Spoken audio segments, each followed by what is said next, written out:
Hello and welcome to Fans Traumas, Robots with These Guys, the podcast that complains about all the cool stuff it gets and all the terrible stuff that it loves to get as well. Today we're going to be talking about scale. What is it? Why does it matter? And why does it make veins in our heads throb? But first of all, we're going to say hello to the team. I'm your host as always, Jay, and with me is Ralph. Say hello, Ralph. Hello there. Phil. Hi, Phil. What's up? And Dan. Hello. Fantastic, enthusiastic as always. But joining us for this special episode is an expert, a person who has the nuance of scale, who understands the viscera of detail of measurements. We're going to introduce Matthew. Say hello, Matthew. Hello. Thank you. That's a lovely introduction. I think local idiot is a better term, but I'm chuffed with that. Thank you. I think unnaturally focused is what I'm going to go with. But yes, we've brought Matthew on, and we really wanted to talk about scale as a topic, and Matthew is somebody for whom scale is a big issue, I would say, and one of your main traumas as a fan. Would you agree? I absolutely would. I think it's probably fair to say that I'm scale obsessed. I have a kind of an affinity and an early sort of start in life with Airfix models that sort of me and my dad would do as kids, and I was fascinated when I kind of fully realised that the Airfix models I had fit with Hornby and were the same scale. Something in there, a little connection in my brain, has just remained a permanent fixture in the setting of my mind. And Transformers, as much as I love it as a franchise, seems intent on permanently attacking me on a personal level for that particular part of my brain. Yeah, we do enjoy sending you pictures on the chat with various conundrums of scale, just to get your response. But we're going to cover scale very deeply on this podcast, and Matt's going to bring his expert opinion on it. But for now, let's talk about some of the things in the news that have come up, some of the things that we are interested and excited about. Blockies going from strength to strength. I think Blockies are doing every franchise now. They are doing absolutely everything as a Blockie.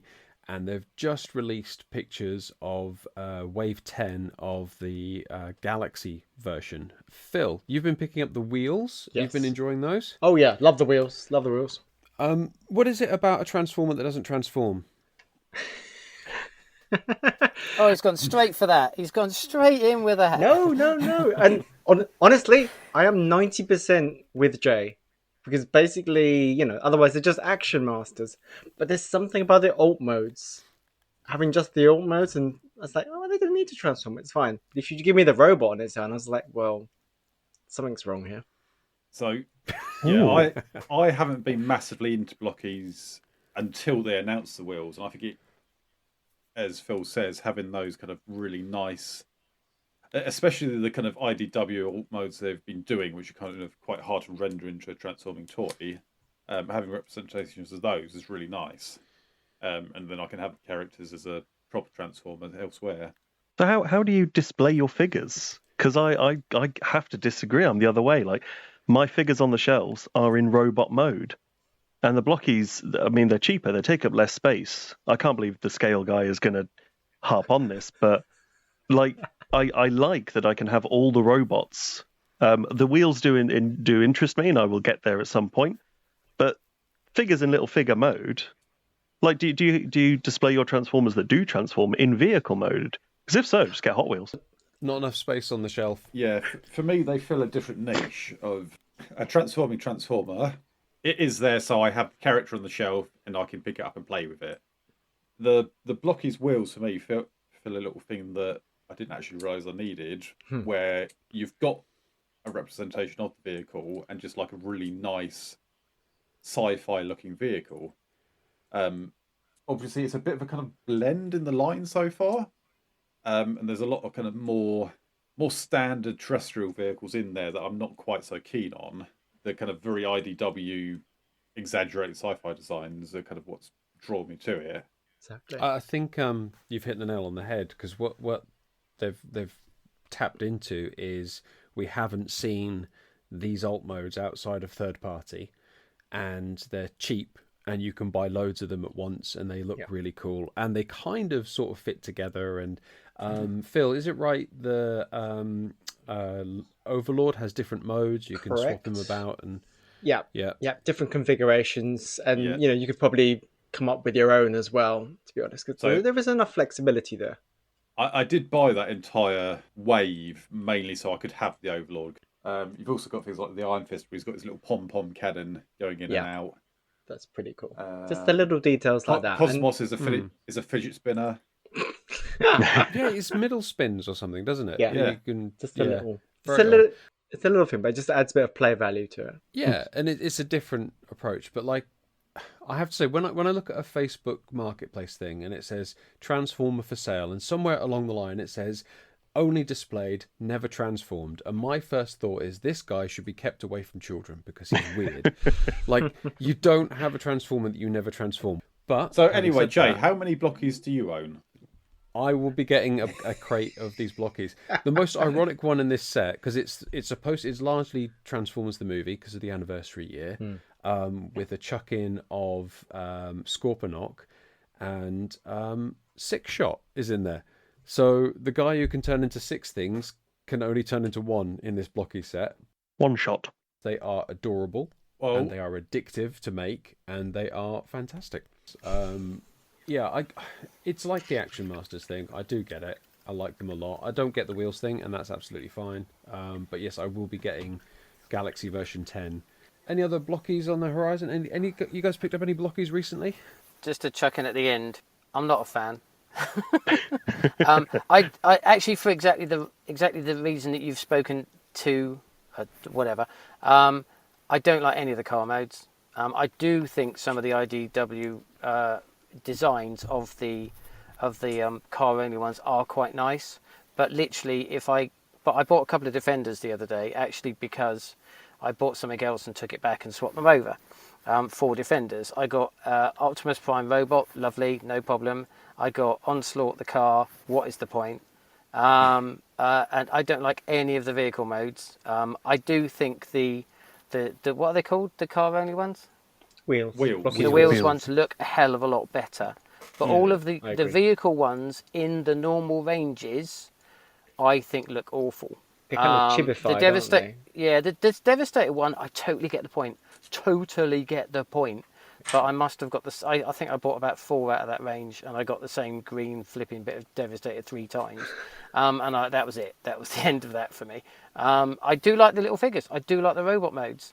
And I'm afraid, guest star Matthew, one part of what kills it for me is the scale. It's awful, and I cannot have. Which is fair. I cannot have an Optimus Prime next to Jetfire and then be exactly the same size. It just doesn't work for me at all. And Metroplex, who holds a little Optimus. Yeah. But he can stand next to Optimus, who's the same height as him. So absolutely get that they are lovely and they're cheap and they're fun. And when I get the right one, like Optimus Prime generally, I have no problem with them. But I would say that for me, the car modes, just stop me buying them because I'm just thinking I'm going to get another one of those damn car modes. I haven't bought the wheels. I'm not going to. I didn't actually mind. I find it slightly weird that everybody hated the RPMs when they came out because they were like cars that were Transformers and didn't do anything. But now everybody likes wheels. And they're basically the same thing, albeit not as nice looking. The wheels are much better looking than, except for Barricade, who was amazing as an RPM, and Onslaught. No, not Onslaught. Lockdown. But yeah, there you go. That's me. There you go. I love them as robots. Yeah. I'm not a fan of the car modes, of the vehicle modes. You're talking about the little chibi Defenders that Yeah, sometimes yeah, they're alt yeah, mode, sometimes yeah, they're robots. yeah. But Matthew can tell us what the point of Onslaught is, can't you? Yes, because I have just got the Combiner Kit for Bruticus. So I did manage to get all of the... Because I was avoiding the Defenders. I wasn't particularly interested in them. But the one that got me to buy them was Rumble. Because the Defender Rumble next to Galaxy Soundwave really works. And eventually, I know I'm going to keep going down this rabbit hole, and I will go for some of the bigger ones. I've already got the Transformers 1 versions of, I think, is it the Action class of Megatronus. Oh, yeah. They're fantastic. And Sentinel Prime, and he's really great design. But I've got Bruticus. I've put him on the shelf with all of the Galaxy ones because they're quite a bit bigger, and he just looks fantastic. I am absolutely enthralled with him. I now need to kind of find a way to get Devastator as well. But I think they look brilliant, and I cannot quite explain what it is that allows my brain to just accept the complete lack of any kind of scale issue there. I think as I get more, it might become a problem, and I might want sort of a bigger Optimus Prime to go with the shelf. We'll see how we go. Admittedly, Metroplex is on a different shelf. You can get bigger versions though. There are like 3 different sizes of Optimus. We'll get onto There's that. 4, yeah. Okay, so Blocky's still popular, still going strong. They were the big thing at TFN Reading. They're gonna be huge at the next TFN as well, and I'm gonna buy a case of the next set of Galaxy ones, and we're all enjoying different things about them. That's the cool thing about them. Something that is potentially dividing. It's making people very angry. I love it when people get angry online. G2, Takara, their new Legends line. Absolutely, the new Legends, which is we'd quite like to put a finger up to the West and just explain to them how to do things. G2 Stunticons with gorgeous photographs, including somebody's done a side-by-side of the paint jobs on each individual figure compared to the G2 versions we got from Hasbro. Have you guys seen these? Oh, yes. These G2 Stunticons? Yep. I've not seen the side-by-side photos. Oh, yeah. But I've seen them. They're night and day. It does show, absolute night and day. Oh my god! I've just seen Motorsaws, sort of fucking hell, Motor Masters vehicle mode and the bloody stickers and decals on it. Yeah, That's the amazing. cogs and all of that lot on the top. Yeah. It's out there. They've fully embraced the madness of G2. That is beautifully garish. Yeah. So who's in for the G2 Stunticons pack from Takara? I think I might be now. I don't have a Menasor. This is the thing. You this don't? Is the thing. Oh man, he's so cool. He's very Go cool. on, Phil. But this is the problem. This is the problem because they're announcing it now, and we've already got what? Well, if you're fortunate enough, like me, you'll already have 3 of the Stunticons already. You're just waiting on G2 Motormaster and G2 Wild Rider, so you're kind of already invested. And Mark Mayer on Instagram, he has posted up on his story. He says the other limbs are coming, so Chewy Roots if you've already started your collection. But it kind of feels like I can't just, I've got 3 figures. Well, I'll just buy the 5 anyway. Again, It feels like I'm really doubling up there. I do get what you're saying, but like the paint jobs are significantly different. Significantly better. They're are. Just so. They are really good. However, me being me, I already stickered over G2 Dragstrip. Sorry, guys who haven't been able to get hold of him, but yeah, I've completely modified mine to have those John Player Special stickers all over him. And I stripped most of the decals off of G2 Breakdown as well, just because I just didn't like the look of them. And I'm planning on decorating up in my own way. So, yeah. And I've got to say, it's weird. Like, I do appreciate, like, the extra level of detail that they're giving them. And it looks great. But something about it, the more I see, the more I think, do I actually want this? Do I actually need this? And I've got to say, at the moment, it's coming out as no.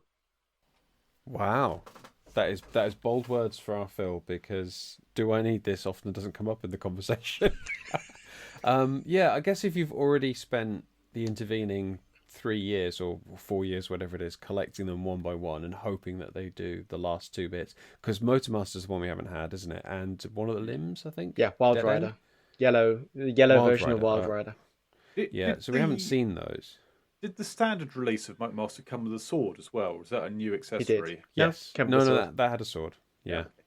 I tell you what would have tipped me over if they'd done some remolding on Wild Rider to separate him further from Breakdown. But no, just a very lovely paint job. Yes. Do you think it's going to be a no for a lot of people because they're already 3 out of 5 deep on the ongoing kind of release then? I reckon so. We'll see them. Well, no, I think on the other hand, we'll probably see a lot of those 3 pop up on Facebook and eBay. Yeah. Yeah, I think a lot people of will be will be shifting them on to upgrading. try and. Also, a lot of people weren't able to get hold of some of them as well. So, yeah. I think most people know that there is a 2-letter reason that I won't be getting G2 Stunticons. And do you know what those 2 letters are? Is one of them W and the other Yes. C? Yes, that is correct. I didn't even want the G2 Menasor, but got it cheap. So I bought it, and it was cheap, and I have the G2 Stunticons all connected together. They might actually be in a box, I do apologise. But no, I don't need another one. So apologies for the from the CW person who won't be buying them again. So you don't want a version that doesn't slowly sag on the shelf until he falls over. Everything in my life you're happy slowly with it. sags. Can we stop talking about it? Thank you. Thank you, Joe. We are moving on. Okay. Yeah. Slowly and with creaking knees. Short of a lottery win, I'm out as well. I haven't got room on the shelf of combiners for more. I can't put another set of Stunticons up there, but they do look gorgeous, and they're so vivid. This G2 stuff, we've seen it in hand, and it is absolutely iridescent. It's so not iridescent. It's so neon. It's so vibrant. But yeah, okay, so cool. So another one that looks amazing, but we'll see if it goes on offer at any point. Now, who wanted to talk about the next Optimus Prime that's been announced and has photographs? Because somebody brought that up on the news. Do you mean What do you mean? Isn't what it- some people are calling the actual 13th Prime? The actual 13th Prime. Okay, no, I hadn't heard that one. What is the actual 13th Prime, Dan? So, hang on, let's give him his proper title. Transformers Icons Optimus Prime. Voyager class Okay. action figure that converts to Autobot logo symbol. He's a Display stand. freaking Voyager. He's a Voyager. Oh my god. Oh Jesus. So, Go on, yeah, Dan. this Rubbish. is a very, very chunky version of the Autobot logo that turns into Optimus Prime, or at least a chunky Autobot symbol with Optimus Prime's head on it. Yeah. It I- sort of stretches out a bit. How could anybody describe that as one of the primes? I mean, it's just a gimmicky toy, isn't it? I mean, it's great fun. I don't want it. I'd probably get it for 20 quid. It's not the same, complexity level and seriousness level as anything else. It's just out for a bit of a giggle. So that's how I Someone's see seen it. one of people- those cheap light up things on the shelves of Game for £10 and gone, oh, I've got a great idea. I'll tell you what, if he did that and the light up, that would be an insta sell. Yeah. As it is, Yeah. I'm probably going to get him if I see him because he just looks so dumb. And Oh, Dan, are people saying he could be, the actual 13th Prime because they don't want to consider Star Convoy as the 13th Prime? think So this is maybe one person on TFW said, "I'm going to have this as my 13th Prime," which I can actually see the logic behind it. Like, oh god, okay, he's the concept of the Autobots themselves. I wonder if it's someone on the forums who I have on block then because I haven't seen that. They deserve it. Not to get all IDW functionalist, but it is the most useless alt mode that anybody has ever invented. And we've had baseball cap Optimus Prime. Oh my god! I just go if it's your kind of thing, go for it. And it's going to sit on the shelf in logo mode, in icon mode. Isn't Yeah. it? But next to your Matrix of Leadership. Yeah, and the Optimus Prime mask that turns into Optimus Prime. And I love it when something comes out like this because it's just nice, dumb fun and is, something a bit different to kind of robot that turns into car. So Yeah. I like it when they kind of flex their muscles and kind of do something a bit different, even if it's something that is completely bonkers and doesn't really have a place.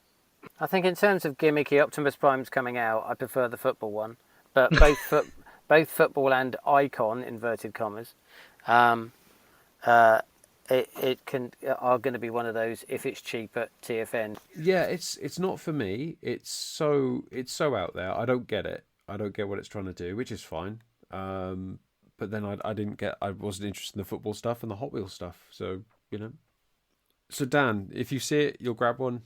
Yeah, I won't go out of my way to get it, but it'll be man, I've got to have that dumb purchase.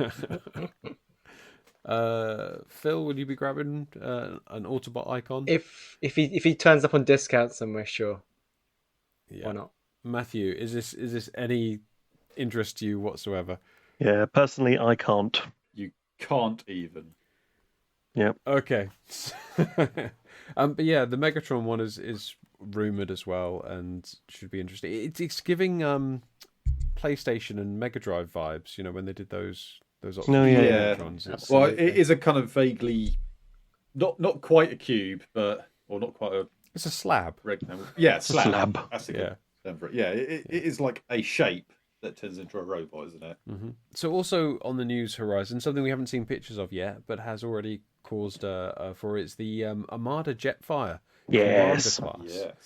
Yes. With 3 minicons. So he's going to have the Requiem Blaster, which people are very excited about.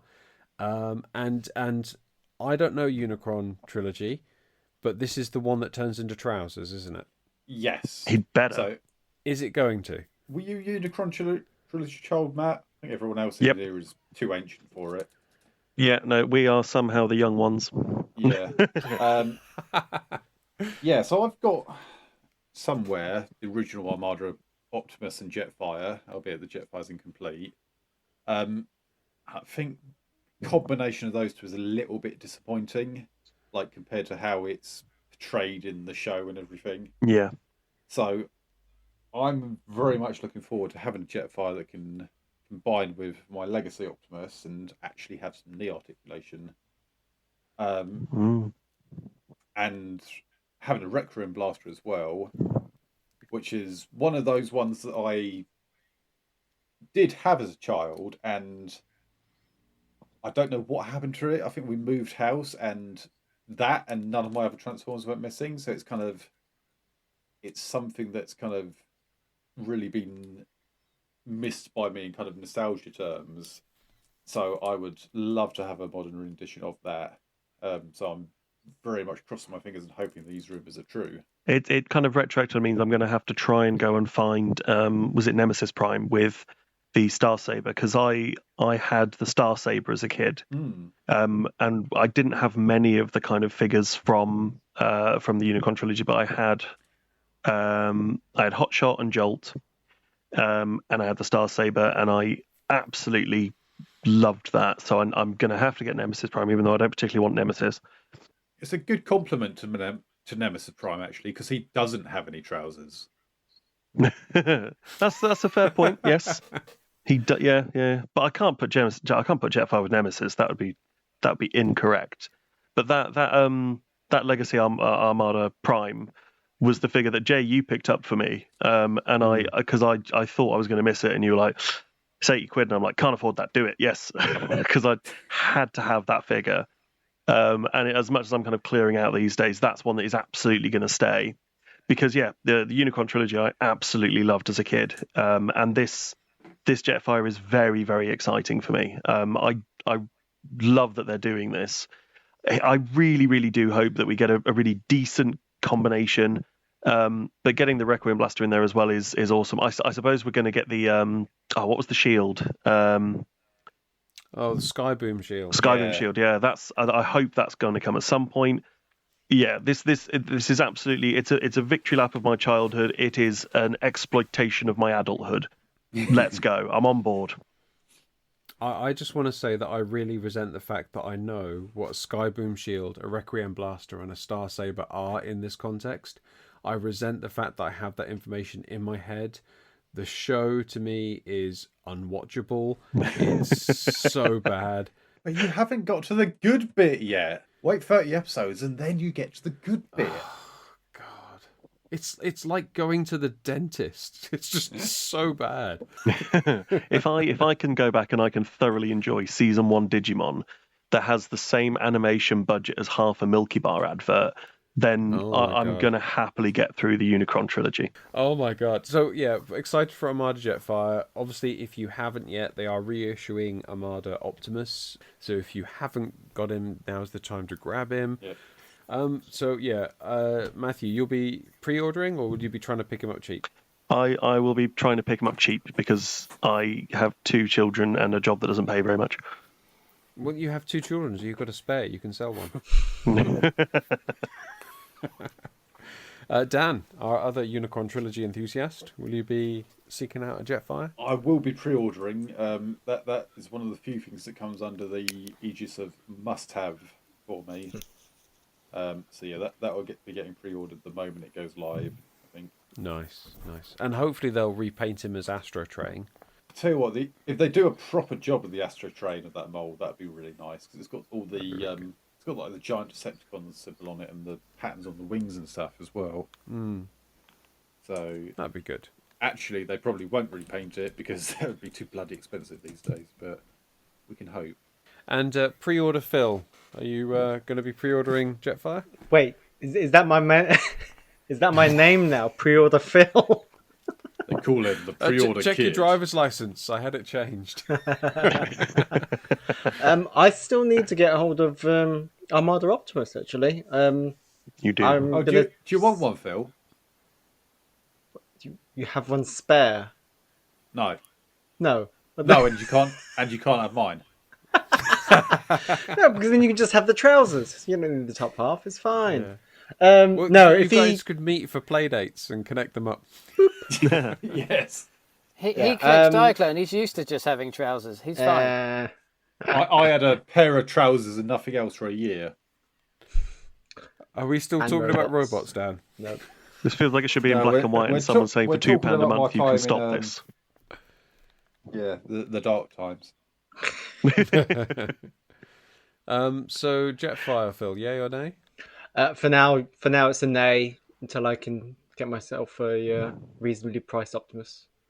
So no, it's a no for me. I get to say to my wife occasionally, do you know what? There's a Transformer out there, and it's just shy of 3 figures expensive, and I'm not buying it. Aren't I good?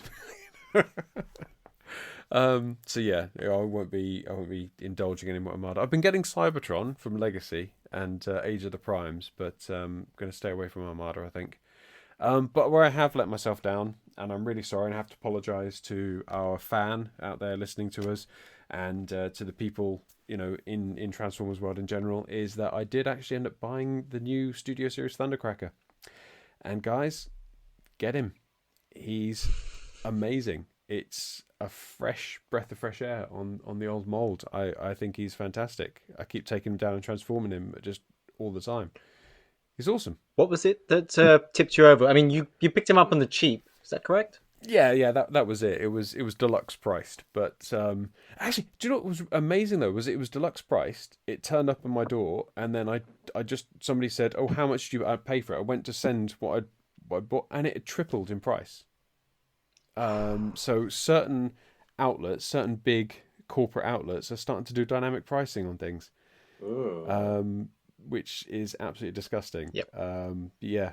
The more popular something is, the higher the price goes, even if they've got stock, which is absolutely grotesque.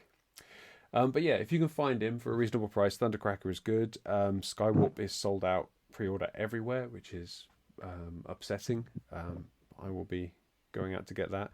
And thanks to you guys, I fell down the Toy Hacks rabbit hole and ended up getting all the stickers for Soundwaves cassettes and things like that. So yeah, They look great. yeah, you guys, they do look amazing, but you guys are responsible for me eating only beans for the next month. So. It's fine. It's fine. See our previous I've ordered episode my for more first upgrade details. kit, and I blame all of you. It's a win-win. So on to tonight's topic, which is scale. We're going to talk about what it is, how it relates to collecting toys, how it affects us personally. So let's just start with a really broad question. In terms of collecting Transformers toy, what is scale to you guys? Like, what do you think of when you think of the scale of your Transformers? I think just as a general definition of scale, it's how the figure relates to a real world size that it's supposed to be. So Okay. we might throw around some terms in this podcast like 1 to 60 scale, or 1 to 100 scale and things. What it basically means is for every 1 centimetre, millimetre, whatever, there's going to be 60 or 100 meters in the real life version. Oh, okay. You're quite a veteran Gundam collector, aren't you? Well, veteran Gundam collector, and in my day job, I do a lot of CAD work. So, kind of scale is to me is kind of quantifiable measure. And so, is that something you think about when you're buying your figures, or when you're putting them up on display? So, I tend to go more for vibes. So, I tend to be. Does this character feel like someone who should be big? And if so, is the figure physically big? Is it big in comparison to other characters in the same range? And kind of does it, even if it's not a physically big toy, do the details on it make it feel big? Oh, like Ultra Magnus, the Combiner Wars Ultra Magnus having a tiny, tiny door. Yes. Which that aggravates me because it looks like a door for mice. That's a genuine scale problem for me. But It's interesting to have this conversation because I'm completely on a different planet to Dan. I have absolutely no care at all, and I've written off the idea of scale in alt modes. I wrote that off 5 minutes after I started buying Transformers. It probably wasn't even that, but I do care about the scale of the robot mode. I like, and I'm only using an example. I like my Optimus to be maybe a third higher than, I don't know, Ratchet. They say Ratchet. And I like, Bumblebee to be half the size of Optimus. I have written off alt modes, completely written them off, because it just doesn't work for me at all. But I do like the robot modes, which is how I display things, to be what I want it to be. So Optimus and Megatron are roughly the same size. I don't mind Megatron being a bit bigger because he wasn't animated. But then everybody else is a certain size. And even to the ridiculousness of the mini-bots, so what's his face? UFO. Cosmos. Being tiny. Because that's the way it was. Because that's, it's stupid. But I wrote off alt mode scale a million years ago. But I do like robot scale, which is why I've only got the Jetfire that came out with Siege, the big one. And I really like it because it's huge. But I get that it's not really... But no, that's just my opinion. There you go. I'm just going to throw that in there. I care about the robot mode, not the alt mode. Does that come from like the media that you associate with them, like the cartoons or the comics? Yeah, right? certainly animated. Yeah. I mean, animated to me is my definition of Megatron. And Megatron is much bigger and scarier than Optimus Prime. And so to me, the animated Megatron, which I think has also got one of the best alt modes as well, is the size of Megatron for me. He is a bit bigger than Optimus Prime, or could be roughly the same size, depending upon which range it is.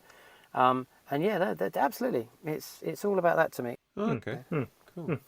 Phil, as our most artistically orientated person, our most visually orientated person, how does scale affect your collecting? I think it's, I'm a little bit with Ralph and I'm a little bit with Dan actually, and particularly when Dan says kind of vibes based. You cheated on me. Because I love no honestly, alt modes. Yeah, I do like it when they are reasonably close to what they should be. So like it's nicer now that we're getting some of the mini bots in as deluxes, because even though sometimes they're still smaller as cars, the kind of margin of error between them and say a larger sports car like Jazz or Wheeljack, it's filled the gulf enough so that I can believe it enough that it passes it off, and the scale does not bother me. But I think where I kind of fall between where Ralph and Dan are is generally those two things, mass shifted and such aside, they're the same, right? So, obviously Optimus is a big robot, therefore he's a big truck. Bumblebee's a little robot, he transforms into a little car. This is, for me, that works as a general scale.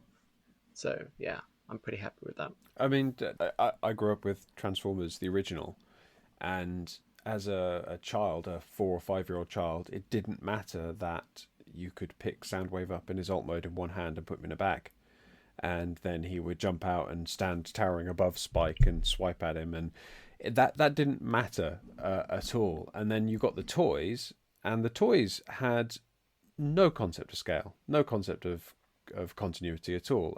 Have you seen Hound next to Soundwave, next to Blaster? I mean, they're miles apart. But you can tell they're all coming from different toy lines as well. Absolutely. I don't know. It's weird, isn't it? Because you like them to look good on the shelf together. So yeah, like Ralph says, you don't want an Optimus that's a midget or a tiny. He has to be with others that are of a consistent size. Matthew, what does scale mean for you in your collecting? Mr. Scale. Scale means a lot for my collecting. And actually, I can't disagree a lot with what a lot of you are saying. But what I think a lot of you are saying is that if everyone listened to me, everyone would be a lot happier. So I think word for word. I think you're right. There is a huge element of this that is about vibe of the characters, and I think Prime's a really good example. Sorry to address Dan's point. Bulkhead should feel big, but his vehicle mode is not that much bigger compared to a lot of the other sort of characters. That said, RC in that show is far too big. Make her smaller. She is a motorbike. RC in Rise of the Beasts, I think, works really quite well because that's really, really sort of good scale. And as much as the live action films aren't always my bag, I do think they make a bit of an effort to try and adhere to some sort of scale. I think it works because I want Starscream and my Decepticons, I want Megatron to feel bigger. I want Starscream. If Starscream and Bumblebee are on screen together, Starscream should feel like he's going to tank Bumblebee. Because there should be that difference in scale. A Volkswagen Beetle next to an F-14, nobody's looking at that going, I wonder who's going to win. It should be a real triumph of the character when inevitably the good guys win and Bumblebee overcomes Starscream.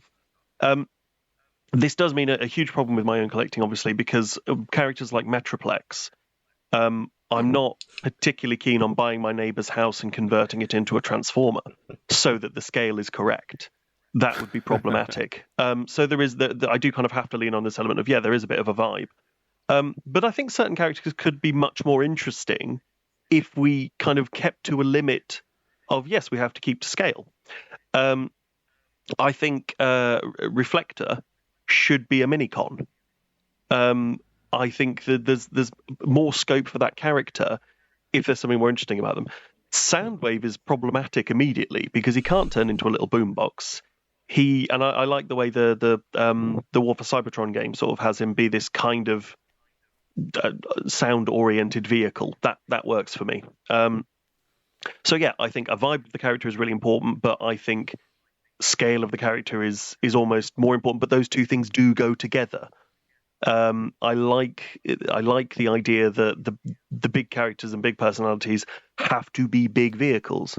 It's also interesting from an idea like if you get a bunch of robots of different sizes that arrive on Earth and have to disguise themselves, Optimus Prime can't disguise himself as a car because he's too big. He has to find something else. It's just, I think, limitations on story, and it's the same way that like in any story that has magic, if you just have magic, it's a panacea to every situation and the story becomes very dull. You have to have rules that govern your universe that you stick to, and I do think leads to better writing. I've said before that the two most upsetting pages on the entirety of the internet for me are both on the Transformers wiki. One is the page marked scale, which I've got it in front of me. It literally starts scale in Transformers is, not to put too fine a point on it, screwed. And the other one is the mass shifting page. Because I don't think you need to know much about physics to know the idea of shifting mass into different dimensions is a horrifying idea and would require huge amounts of power. At which point, if you've got these beings with this much power, why the heck have they been at war for such a long time and not wiped each other out? I think for me it's more interesting. I think it leads to limitations of characters. I'm sorry, I'm waffling. But also, I know I've talked before in here about Bruticus being a great example. If you have a spaceship, a space shuttle, and a Humvee be part of the same big robot, make the scale matter. Because I think either you've got this thing with one massive hulking arm that looks like a tank from Left 4 Dead, or you've got a combiner that doesn't work in the Scramble City mode of everything will swap out for everything, but actually has to fit together in some really inventive ways. And I've seen some fan art and things that I think really, really, really could make some really interesting ideas. I think just to give a bit of context to that statement, the space shuttle was 37.2 meters long. Yeah. Humvee is what, 3 meters max? I think they're close to 5. They're really chunky cars, but have Swindle become the head. Yeah. You know, like do something a bit different. Yeah, it doesn't really lend itself to Scramble City so much with those those disproportionate sizes. No, Or have Blastoff become the entire torso? Yeah, and the legs. But as much as Ralph swears by Combiner And Wars, the body. the fan base got so annoyed that every figure was the same figure. Yeah, Make the designers work.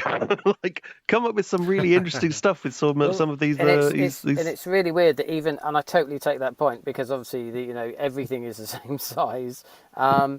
But funnily enough, even with Combiner Wars, obviously they're all roughly the same size. So Menasor and Superior are roughly the same size, and yet somehow the itch that I needed to scratch was that I bought the knockoff DX9, I think, Devastator, who is about 1.5 inches taller than all of the other combiners, and to me that worked. It's like, yes, they can all be exactly the same size except that green one, as if that was somehow so important, despite the fact everything else was wrong. But this is the thing. I mean, this was true in the original sort of G1 Scramble City combiners, and it's still true now with the kind of the legacy figures which are coming out. Because if you think about it, right, you've got Defensor, and he's like a fire truck and a helicopter and a ambulance and a police car, and then you've got the aerial bots, and each of those limbs is a fighter jet, which is of sizes of magnitude bigger than cars, and the body is a bloody Concorde. But these guys hanging out in robot mode, they're the same. And then same goes for, the Constructicons as well. They were pretty much sort of head to head once they're in sort of robot mode. But the actual vehicles that make up the Constructicons, oh my God, yes, are so different in size from the smallest to largest.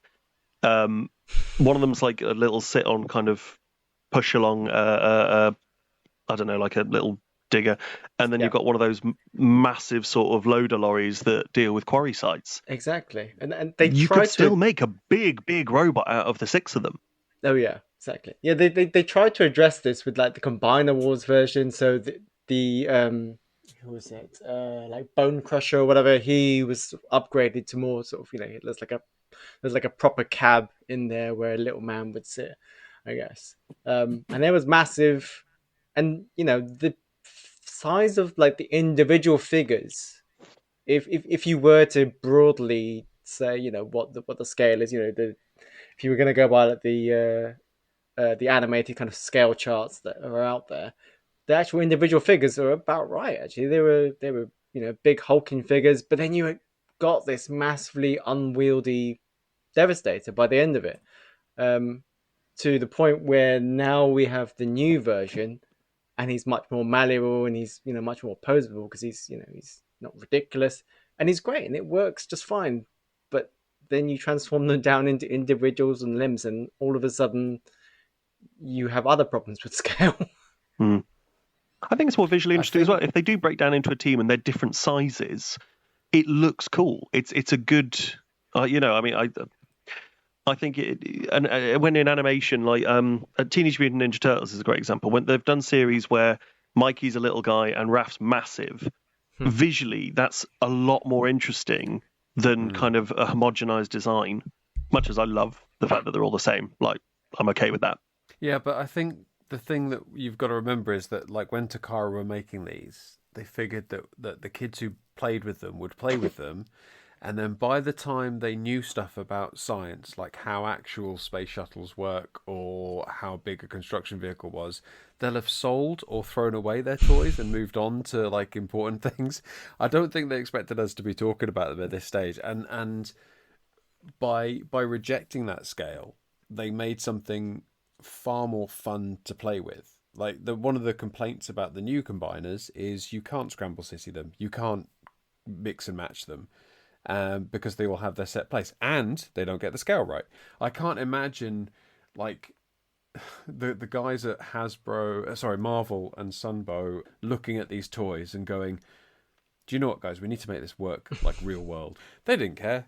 Blastoff was a battered up propeller plane until Starscream put a thing in him, and then he was a tiny space shuttle.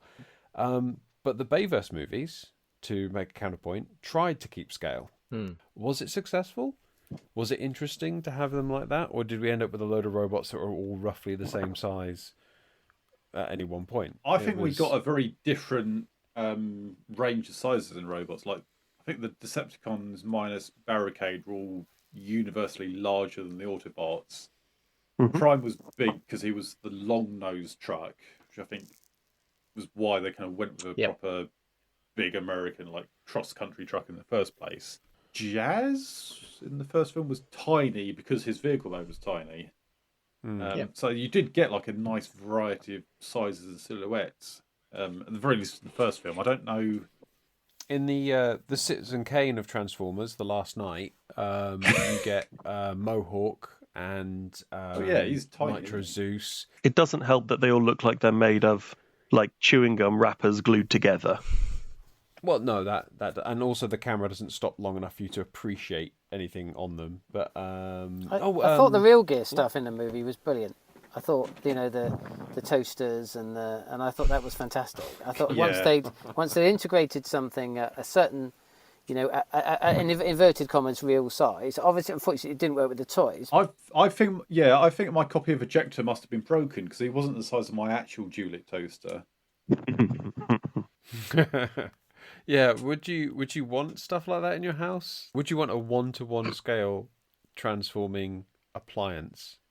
Again, I have a 1-to-1 scale Dualit toaster, which I call would you Ejector. like that to be the Real Gear stuff was interesting. There was like a gamepad and there was a mobile phone and stuff like that, but they weren't particularly fun, I don't think. I think an easy thing to remember is a lot of this stuff is actually catered towards children, and especially the kind of more life-size role-play aspect of it. If you're a child with a working imagination, actually suddenly becomes very fun. I agree and I disagree, because as a child, I would be very upset when they all got into Cosmos. Like that would have bothered me enormously as a kid. So yeah, like I get what you mean. Like it's not going to bother all of them. But Jay, your point was sort of by the time they're old enough to care, then they'll relearn it. They'll throw the toys away and they'll relearn anyway. Well, I'm saying maybe we don't lie to kids about this. Maybe we teach them early on things can be correct. Teach them early on that the Decepticons are among us. Yes, we'll talk about that. So back onto scale then. So in theory, the Studio Series bots, the Studio Series 86, and that sort of line are all roughly of the same robot scale. Correct. To within a certain degree. Yeah. Mm-hmm. But in alt mode, you cannot, with an eye to scale, put, say, Bumblebee next to Thundercracker. No. You can't, because they are... Thundercracker would need to be the size of Jetfire and that sort of thing. How does that affect your displays? How do you work around that? You keep them in bot mode. But this is true, because like you've either got them in one scale or the other. And obviously the ones that do keep them in alt modes, hopefully you would just keep the ones that are similar together, or you go vibes based and you go, you know what, Thundercracker is still bigger than Bumblebee. I'm just not going to sit down and see the size of a pilot and a driver and worry about that, because it's not realistic. The cartoons and the comics never really cared about that sort of thing, so we can't, because mass shifting doesn't exist. I think this is one of those areas where you look at scale and you think, thank God 3P exists, because I couldn't, when I started looking around, and admittedly I was a bit ignorant at the time, but to me the best scale I could find for Megatron was not any of the Megatrons currently available at that point. It was Hegemon, who is roughly Voyager size, and to me is absolutely perfect against a deluxe figure. So I think if you do want to start being picky about scale, you need to start looking at other companies. But so there's an oversized Masterpiece Grimlock, which I bought. And I have put with my Masterpiece figures because I just think he looks so much better when he's twice the size of everybody else. And so you do have an option. But yeah, you look elsewhere. You go, what else is? Well, that's a problem I've got, and I was going to bring this up later, but that's a good place to put it. When you can't go elsewhere to meet that scale need.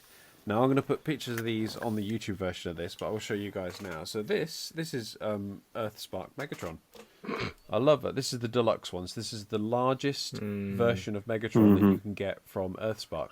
He's a nice figure. I enjoy this figure, the design. I love Earthspark Series 1. Series 2 is less good, and it sort of took a dive from there. But the concepts, the stuff they were talking about was amazing, and the characterization of Megatron. Has anybody not seen Earthspark? I haven't seen it. Is anybody worried about spoilers? Spoiler alert for the podcast.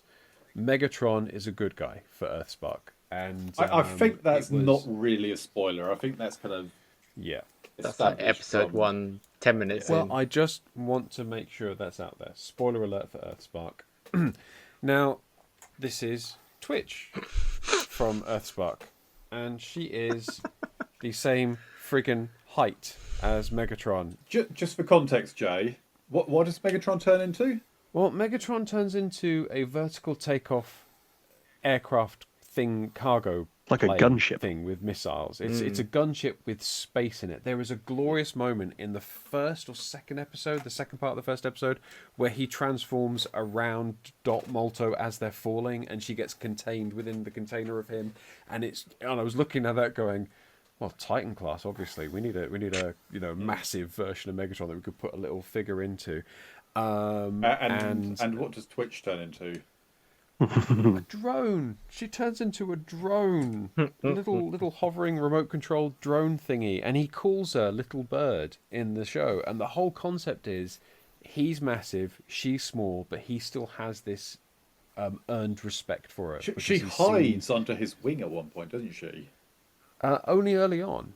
And then she becomes like the scout and the defender, and the other things as well, as like hashtag is huge in the show compared to Twitch. But Twitch calls her little sister because she's a couple of months younger than her, and that whole thing is like intrinsic to the characters. Scale is intrinsic to the characters. Bumblebee's always been the smaller one, but he towers over the Terrans and that sort of thing. And so they came to do the toy line, and they just went, yeah, we'll just do them all the same size. No worries there. Just to back up your whinge, part of the reason that I didn't buy that toy line is how crap that Megatron was. Now, I wasn't particularly invested in that toy line, and actually, and the Twitch was part of the problem, because I think they did a double pack at one stage of the ones that connect together, and I love a connect together robot. I'm a sucker for it. And Bumblebee and Twitch were the same size, and I'm like, you know what? That's just dumb. And it literally put me off that toy line. I was never going to collect the whole thing because I didn't watch it, but at the time I thought, what's the point, really? And I didn't buy a hell of a lot. Hasbro lost ... pounds out of me because it didn't make any sense. So what we're saying is, if everyone listened to me, everyone would be better off. Everyone would be happier. Yeah, absolutely. Poorer, it's really taken you like 3/4 of an hour to get this, Matthew. I don't understand why it took that long to sink in. It took my family like 5 minutes, But I think kids would have liked a Megatron that stood over Twitch. Yeah. And I think, This kid would have. as a 40-something-year-old kid, would definitely have loved that as well. Would have been great. But there's no alternative. Nope. I can't. The best I can do is the one steps where you make them fall down and they transform in a step, and they're not articulated, and they're not posable, they're not and I don't want a smaller Twitch. I want a bigger Megatron, a bigger Optimus. I want both. I want a core class Twitch, and I want a Megatron the size of Siege Jetfire, or even like a Minicon Twitch. Would be amazing. Yeah, I have to admit, the Twitch cool. being that big was really annoying. It's totally 50-50. It annoys me that she's not smaller. In fact, the thing I like about her is that she's got that one-step tiny thing that you put your finger in to transform. Yeah, Yeah, giggle the if you like. Tacticon. No, I like that. I got them. And I think she's brilliant. But I've got her in that little thing, as well as Fatty Starscream, which is also in that range. And she looks brilliant because she's teeny. And The absolute biggest offender in all of this, I just have to say it because it'll annoy me forever. Right. The biggest offender for me when it's all of scale is Broadside. Yes. Now we come to the elephant in the room, or the aircraft carrier in the room, the aircraft carrier in the room. who transforms into an aircraft that lands on an aircraft carrier. A single occupant jet fighter. I love the plan for Fall of Cybertron, where it was going to be essentially kind of like this giant land vehicle or like a helicarrier type thing. But if the Autobots had an aircraft carrier that turned into a massive robot with a version of it that has some sort of flight capabilities, probably in my mind like a helicarrier, a big gun like that on the Autobot side would be a fantastic addition.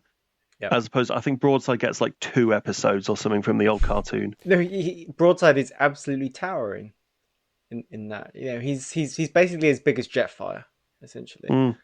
So obviously, trying to keep those. He should be as big as Metroplex if he turns into an aircraft carrier. But yeah, this is the thing. So it's kind of like, well, at the moment they do seem to be prioritizing bot mode scale in the kind of SS86 line, which you would assume they would try and continue forth as they kind of keep producing the mainline toys. So if that's going to be true of Broadside, then yeah, I would say revisiting what those 2 alt modes are, it would probably be you know, he can be another military ship, just not an aircraft carrier, right? And to his jet mode, I mean, most ships are still pretty big. Yeah, but I mean, like you could probably have boat. You could have a ship and a very large plane, which are approximate. Basically, vibes will only get you so far. Is the phrase just going in my head, and if you get it close enough, then we'll forgive them, like we forgive the difference between Thundercracker and Bumblebee, and that's what happens. I've got to say, vibes based for me, a fighter jet is the size of a car. Now I've gone to Duxford. I've seen fighter jets. I know they are much bigger than the size of a car, but in terms of vibes, they're still there. I mean, not the same size, but you know, we can take double. I get that because like you can fit 2 people in a sports car, and you can fit a pilot and a navigator in a jet plane. Yeah, so, exactly. You know, I hate what you just said. Yeah. What I want is to get good enough down like the 3D printing world that I can actually kind of figure out how big all of these guys should be, and just print some static figures so that I can at least then look at a shelf and go, yep, this is how big they should all be. That's good. Then the little itch in my brain might go away. And then you will achieve nirvana. Yeah, enlightenment, pure enlightenment. I think you're onto a loser there, because like, just to go back to what Phil said about the source material. The source material is bullshit. Yep. Like you talked about 2 episodes of Broadside. In one of them, he flies over Devastator and then transforms into his aircraft carrier and drops on Devastator's head. But during that battle, Ultra Magnus picks up 2 of the Constructicons like they're toys, and then bashes them together like that and throws them down. And so the source material, the vibes of the source material is, I don't know. I've never really seen a boat. It's more Dan than Matt. You know, it's. No, I plan to figure out how big the robot should be based on how big the vehicle they turn into is. Okay. Yeah, I know. So you're abandoning the so-called logic of the animated reference material there. No, because everything in G1 does kind of have a proper vehicle mode, and so if I look at the vehicle. And then when you transform that, how big is the robot compared to the vehicle in the toy, to give a rough idea of how big the robot should be, and then base it on that. That's the idea in my brain. So yeah, you would have a Superion bigger than Defensor. But I think it would work really well. I do appreciate that with Combiner Wars Defensor, they did make Groove his chest plate. I appreciate Yes. that effort, which tells me that That's a nice somebody at Hasbro does at least vaguely get what I'm talking about. But then somebody else said, "But you know what? We'll also do Groove as a leg." Yes, I'm aware of that. Yeah. That's one of those big motorbikes, isn't it? That you see. Every now and again, you'll be driving down the road, you see one of those motorbikes at the size of a car, and go, "Oh, yeah." I can imagine one of those as a Lego combiner. Are we on to a losing thing here? Should we just accept what we've got and just be happy with it, or is there like a better thing to aim for? Is there like could Hasbro, for example, do better, or do we have to shop around like Ralph says? I think sort of to Matthew's point, unless someone's going to like find the kind of happy medium between what the Bayverse did in terms of scales, and then I suppose, yeah, kind of something which leans towards the G1 aesthetic, because obviously that's always going to be the thing that kind of drives the franchise, it seems. So, unless someone's going to go back to the drawing board and say, look, there's no mass shifting. If you're a small vehicle, then you're a small robot. Then you would get something resembling consistency. Just suddenly thinking, I don't know if there's any Warhammer. Well, actually, I do know. But do you remember how Warhammer did it? They made everything small. They did Epic, didn't they? So they said, you know what? It's impossible for everybody to have everything massive. So let's make everything absolutely tiny. And they made Epic when the Space Marine was 2 millimeters high. So we could just do that. Even Warhammer doesn't get it right, because in the main range, the vehicles are a different scale to the infantry. Oof. Warhammer has a kind of a shifting scale, doesn't it? Like, the bigger something is in lore, the smaller the mini is in comparison to the main soldiers. But the same thing, as long as a Rhino is bigger than a Terminator, you're happy. You're okay with it. As long as it feels right, as long as it feels like it's the right sort of size, you're okay with it. And that's the kind of happy medium I'm willing to hit, and that's what I have in mind when I'm putting my shelf displays together. The law of bigger. That's what we should call it, the law of bigger. As long as it's bigger. While we're talking about Warhammer, there's an interesting little thing on there that I'd like to bring up. They don't actually have the same scale within the same figure. What? They make the heads and weapons bigger in comparison to the rest of the figure, so that they stand out when you're looking at it. Oh, right. So they mess with proportion. Yeah, big time. Yes, but when it's that small, it's about the way it looks at certain distances, isn't it? So it's kind of okay, like you get away with it. I think there's a bit to be said here on kind of when you do have stuff in a small scale, there's certain details that kind of won't look right to the eye if they were perfectly in scale. Mm-hmm. I've got a load of minicons here. They've got like absolutely massive windows and things for the vehicle modes, because otherwise it just wouldn't look right. Yeah, you've got to have the right artistic license to produce something that's appealing. Yeah. And if it was rigidly to scale of the vehicle, it just wouldn't be appealing. I think. Mm-hmm. I think we would run into issues. We run into issues of display space and size.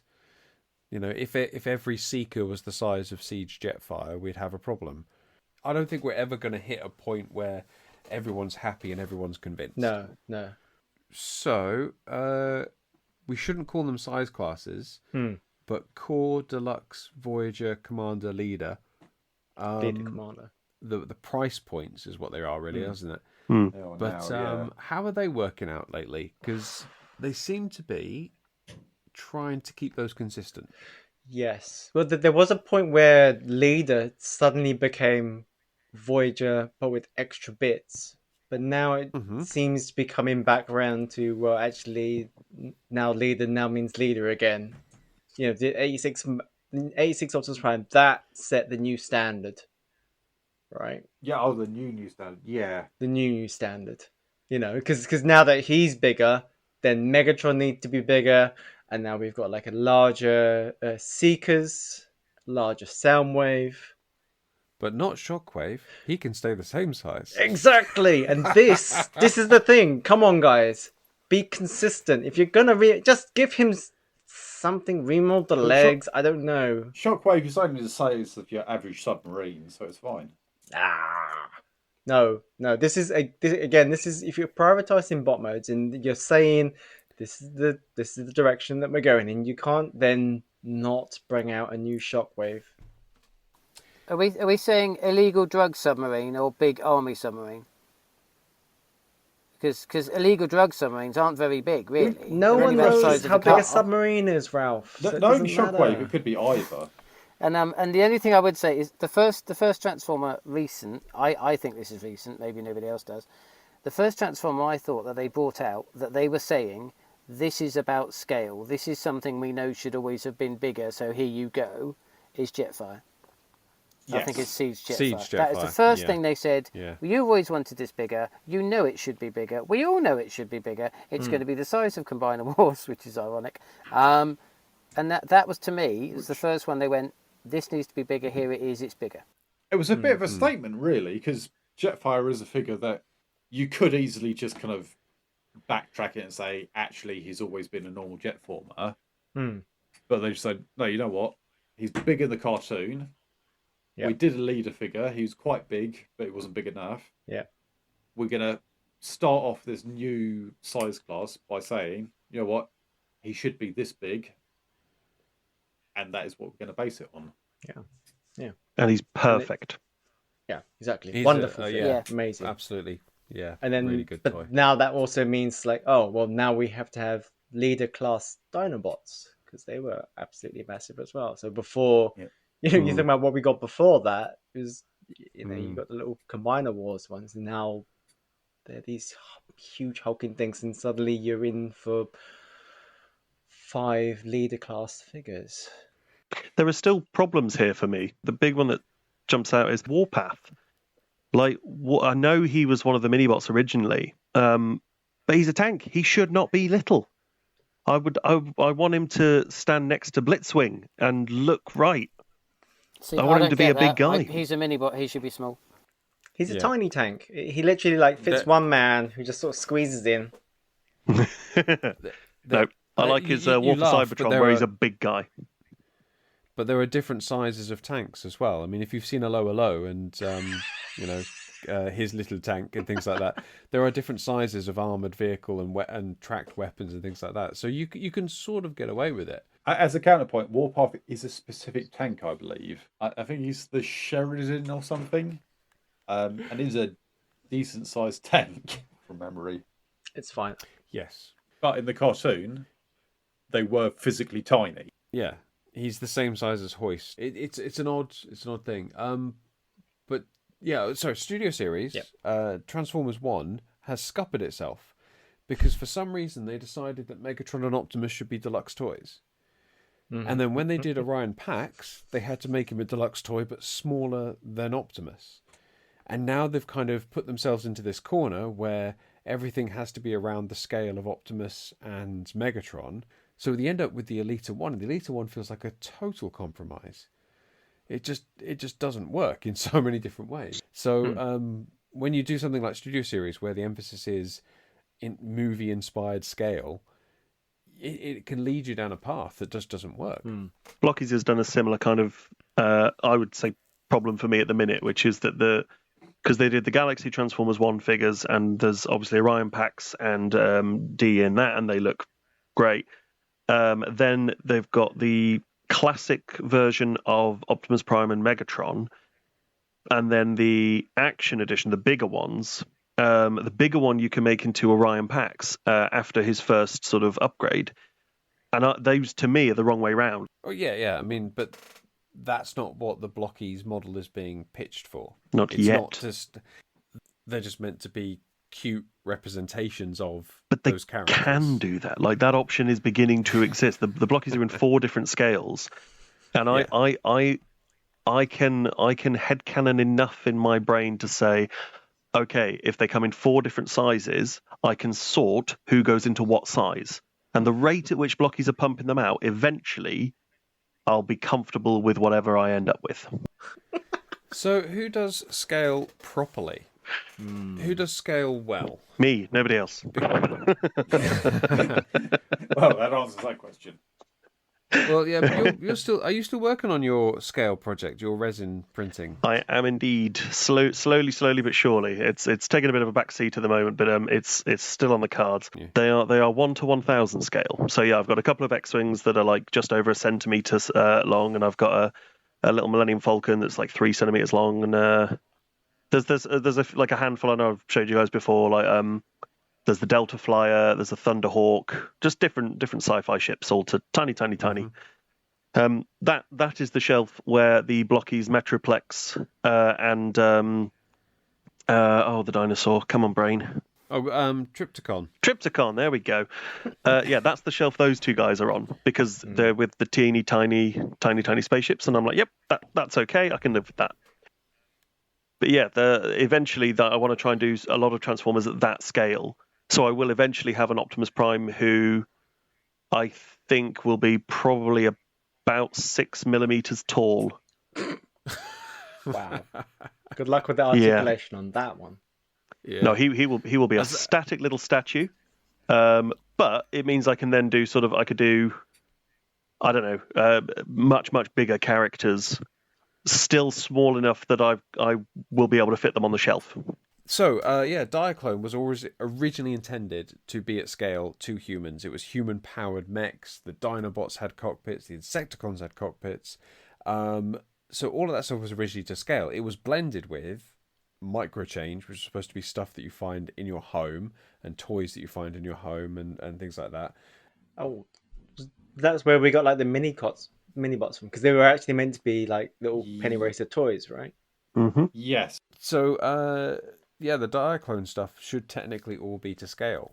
I think maybe Optimus just about swings it in terms of scale. The Diaclone car performers, technically, they are in fact scaled properly because they're supposed to be giant mechs that turn into things that look like cars and scale to the pilots within them. But if you compare the size of a pilot to the size of a person, and then the size of the seats in the car to an actual car, they'd be massive. Yeah, it doesn't work, does it?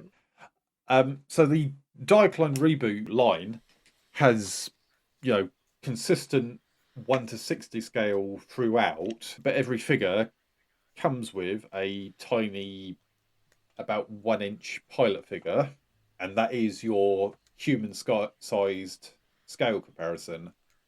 And everything scales off of that. A figure that can sit in the cockpit of one can sit in the cockpit of another, and in cases of the bigger figures, you can actually consistently walk a single figure all the way up from ground level on one, all the way up the stairs and into the command center of the other, and everything scales to that little tiny 1 inch figure. Gives a real sense of these are all actually the same faction, the same kind of fighting force. They're just different bits of equipment in that. So every doorway, every walkway, every canopy, every cockpit, every seat in every set has to be the same size and shape, which obviously creates consistency, but I imagine it creates problems as well, because if you want something like you going back to your Transformers Metroplex and you look at it and say that's a city, it doesn't matter that G1 Metroplex is smaller than G1 Ultra Magnus, who is his commander, who goes in the city and tells the city what to do. But for the Diaclone side of the reboot Diaclone, Metroplex would have to be, you'd have to demolish your neighbour's house in order to have Metroplex. And and in that, that is the case. The Metroplex equivalent is 4 times as big as the next biggest figure. Wow. So 4 times. Yeah, and That's you stand. insane. How you tall stand is on he? the humans below it, and it isn't even as tall as the foot. Yeah. Are we talking about the divorce I can't class? remember what it's called. Not we yet, talking about it's- the two-parter here? The great robot base or giant robot base. is called. Trousers. And that- But it doesn't claim to be a city. No, but it does claim to almost be an aircraft carrier. It's pretty hench. How big does he come up again? Remind us. It's about the size of a Transformers Titan. Oh, Okay, for some reason in my head, I was thinking much bigger than that. It's the kind of size that you can feasibly imagine the little guy getting into it, sitting in a little seat on the bridge, and kind of commanding it like it's a ship. There's enough blank space within the figure that you can imagine. Oh, they lead off to like the kind of sleeping quarters and armory and bits like that. That's the toilet. Yeah, exactly. Yeah, every good massive giant robot needs a toilet. Yeah. There's like a hatch on the bottom you haven't found yet with tiny writing that says "Don't stand under here." Well, you had the Triptychon Titan who could actually eat things, so they were just missing the final stage of digestion there. That's a dark corner. So, Matt, to prevent your future brain itch, will you be selling all your Transformers and going into Diaclone? The consistency is extremely appealing. The price tag is extremely frightening. They are good though. They are. They're stunning. I will live vicariously through Dan. Which Transformers, if we are going to go by this say we go with the Diaclone scale as the stick by which we measure everything. I mean, which Transformers fall into Diaclone scale? Which current ones would you say? So, technically, as discussed, any G1 Transformer that was from the original Diaclone line will automatically do. So, basically, then to sum up, if you want perfect scale, spend all of your money on Diaclone because you can't go wrong with that because it is based around that 1 inch high figure. If you want perfect scale in Transformers, find a different hobby. Yeah, because I think I think the realities of making these things into physical toys is you won't get perfect scale ever. No. I You'll mean, get close. It's been cursed from the beginning. It's flawed at its most base level. Let's be honest. The closest attempt to make a actual scale Metroplex that scales to Generations deluxe figures was almost the size of a person and cost £1,000. and it's still too small. I think it probably scaled to Legends figures, really. And has been the cause of many more divorces than Bonnie Blue. So So more than 1,000 then. Yeah, in one day. Yeah. I think if you ever get hung up on scale, you have to remind yourself that in that is it Five Faces of Darkness with the Rage Plague? Is that the one? Am I getting that right? Return of Optimus I'm not a true Prime fan. The Return of Optimus Prime, yes, it is. The Return of Optimus Prime and the Rage Plague, and Vortex comes flying in to attack some random humans who are trying to escape into a jumbo jet. And as he shoots them and passes over, he then flies into the same door of the jumbo jet that the humans are running into. Yes. And then the jumbo jet explodes. Vortex, of course, famously turning into a helicopter. Yes, yeah. As a helicopter, he flies through that doorway, and so that's what we're basing our scale on. He's a helicopter that's the same size as a police motorcycle. Yes. Oh, of course, yeah. One of those mini helicopters. Yeah. How could I have forgotten? The logic is sound. I think if it bothers you, move your figures round until they look better. Until you've got something you're happy with. Make them further away. Yeah, 100%. Can't even argue with that. Do a Father Dougal and move them further away. But in fact, I think that's what Matt advised me to do with my Blockies and Doctor Wu shelf was move the city formers further and further away until they look about in scale with the little cars. It's something unless you've got all the space in the world, you're never going to properly come to terms with. So just collect the things you want to collect, display them how you want to display them, and try not to think too hard about it. I think that's advice for almost everything. I think that about wraps it up for scale. We've gone on far too much and we've gotten far too angry about some of these things. I want to say a great big thank you to everybody for contributing today. Thank you to Ralph and Dan and Phil and to special guest Matt. Thank you so much for coming in. It has been a pleasure to make my way to the podcast at last. I do hope that you'll have me back, and I hope I haven't ranted too much about scale. But if anyone out there agrees with me, please do let us know, because I love this topic and I'd love to keep talking about it. Thank you very much, everybody. Have a great rest of your day. We thank you very much for coming in, and we hope to hear from you again on a less aggravating topic, hopefully. So yeah, that about wraps it up for this episode. Thank you very much for listening. We do appreciate all of your comments. We are still available, fanstraumas@gmail.com. We're also on Blue Sky. We're now on Reddit, and we are on Instagram and Facebook. If you want to come and tell us, about your views on scale. What things can you accept? What things aggravate you to the point of distraction? What things are traumatic for you in terms of scale? Let's hear from you on the old socials. Thank you very much, guys. We will see you next time. Take care and goodbye. Bye. Good night.